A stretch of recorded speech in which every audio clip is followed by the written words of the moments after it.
As an introduction, Alex, you can see somewhere on your screen at the moment, he works in the protection and the compliance space and has been doing so for about 5 years. At the moment, he's working particularly with credit management and privacy compliance. And if we sort of wrap that all up, it's all in the area of looking at procedures to safeguard businesses. This morning, as Sean said, I'll be touching on some of the fun parts within your business, and that is compliance. Here at New Zealand Business Tools, we essentially provide credit management, privacy compliance, and specialist advice to a wide range of businesses. I really do like to call us the ambulance at the top of the hill. We essentially protect businesses through the implementation of policies and procedures, such as terms of trade and credit policies and privacy policies as such, but also really guiding businesses through how to best utilize those tools provided. So let's talk privacy. Let's make this as interactive as possible as well, guys. Feel free to jump in at any stage if you'd like to go into further detail. If you have any questions, I'll be asking questions along the way as well, just to sort of get an indication of where you guys are at, and just to sort of, as I said, keep it interactive as possible. So first question, what do we already know about the Privacy Act 2020? Have we heard about this act? Heard about it. Heard about it. Okay, and that's no fault of your own. It's pretty normal. It was swept under the carpet. A lot was going on when this was rolled out. It was supposed to be rolled out a year or so back. A couple of stumbling blocks by our fantastic government. We won't get into that though. Really, what occurred on December the 1st of 2020 was a switch from the Privacy Act 1993.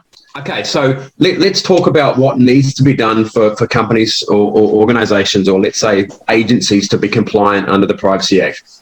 We tend to split this off into two parts, guys, the intangible and the tangible factors. No, I'd like to go into a little bit more detail on what potentially could be classified as a privacy breach. Does anyone have any thoughts on what that could potentially be? I'm thinking the two biggest leak options obviously are your employees and some kind of cyber attack. So when you say your employees, what could they be breaching? What could they do or don't do that what occurred? So your photos stuck out to me. We work for a lot of private clients as a construction contractor. So they're often in their private homes. They're knowing about particularly quite private or wealthy individuals. One of our clients was a High Court judge, for example, and obviously put a lot of people away, and he was quite particular about photos taken on his property, locating where he lived, those kind of things. Yeah.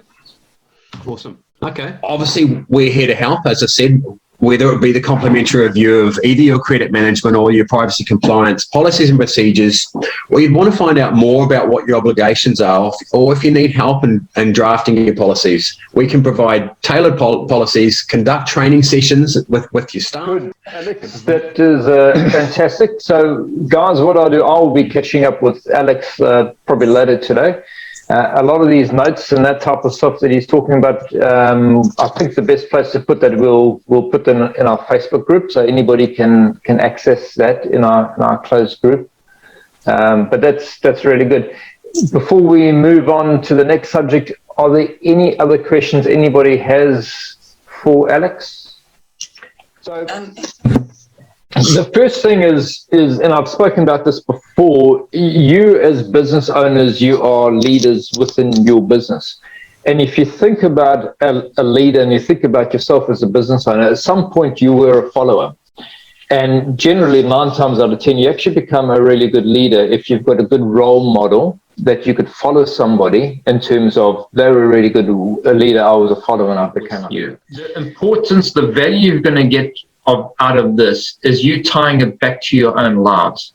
If you can think of examples of people that you're dealing with, of where they fit into those quadrants, that's the most important thing.